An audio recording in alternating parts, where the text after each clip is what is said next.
हरियाणा और जम्मू कश्मीर में चुनावी बिगुल बज गया। चुनाव आयोग ने चुनावी तारीखों का ऐलान कर दिया।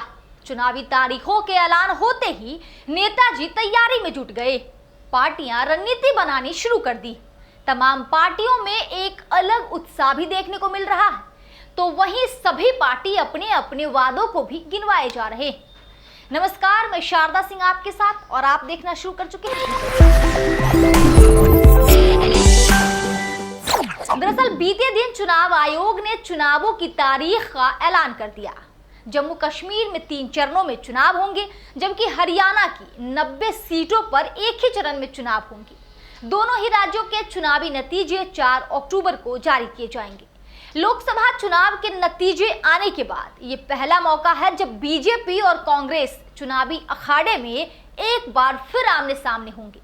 लोकसभा चुनाव के बाद पहली सीधी टक्कर हरियाणा में होनी है।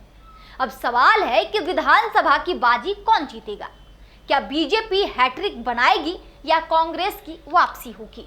चुनाव में अपने प्रदर्शन को लेकर सभी पार्टियों के अपने अपने एजेंडे हैं, लेकिन देखा जाए तो चुनावी अखाड़े में मुख्य रूप से 2 बड़े प्लेयर हैं। हरियाणा के चुनाव में ताल ठोकने वाली पार्टियों में BJP, Congress, Aam Aadmi Party, JJP, Indian National Lokdal और बीएसपी का गठबंधन है। बड़ी बात यह है कि इंडिया गठबंधन के झंडे तले दिल्ली में आम आदमी पार्टी और कांग्रेस का गठबंधन है, लेकिन हरियाणा में दोनों पार्टियां अलग अलग चुनाव लड़ेंगी।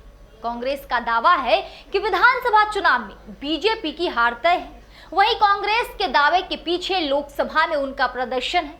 दरअसल हरियाणा में 2019 के चुनाव में कांग्रेस एक भी सीट नहीं जीत पाई थी, लेकिन 2024 के लोकसभा चुनाव में 5 सीट हासिल की, जहां 2019 में कांग्रेस का वोट शेयर 28.51% वोट से बढ़कर 43.67% तक पहुंच गया।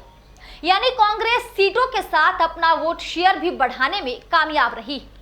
हालांकि चुनाव की तारीखों के ऐलान से ठीक पहले मुख्यमंत्री नायब सिंह सैनी ने किसानों को खुश करने के लिए कई योजनाओं का ऐलान किया है। लेकिन अगर यहाँ हरियाणा में चुनावी मुद्दों की बात करें तो मुख्य रूप से हरियाणा विधानसभा चुनाव में 3 बड़े मुद्दे हैं, जिसे लेकर कांग्रेस हमलावर है और बीजेपी बैकफुट पर है। पहला मुद्दा एमएसपी पर किसानों की नाराजगी, दूसरा मुद्दा अग्निवीर योजना को लेकर नाराजगी और तीसरा मुद्दा महिला पहलवान के यौन शोषण का केस। भले ही तीनों कृषि कानून रद्द हो चुके हों, लेकिन हरियाणा और पंजाब में अभी भी एमएसपी की मांग को लेकर किसान आंदोलन कर रहे। हरियाणा पंजाब बॉर्डर पर कई महीनों से किसान बैठे हुए। कुछ दिन पहले ही संसद में किसानों के गुट ने राहुल गांधी से भी मुलाकात की थी। राहुल ने किसानों को एमएसपी पर कानूनी गारंटी दिलाने का वादा किया था। ऐसे में राज्य के विधानसभा चुनावों में भी किसानों का मुद्दा छाया रहेगा। तो वहीं दूसरी तरफ बीजेपी अपनी सोशल इंजीनियरिंग के जरिए विपक्ष के नैरेटिव को काउंटर करेगी। जातीय समीकरण साधने के लिए बीजेपी ने मनोहर लाल खट्टर को हटाकर नायब सिंह सैनी को मुख्यमंत्री बनाया।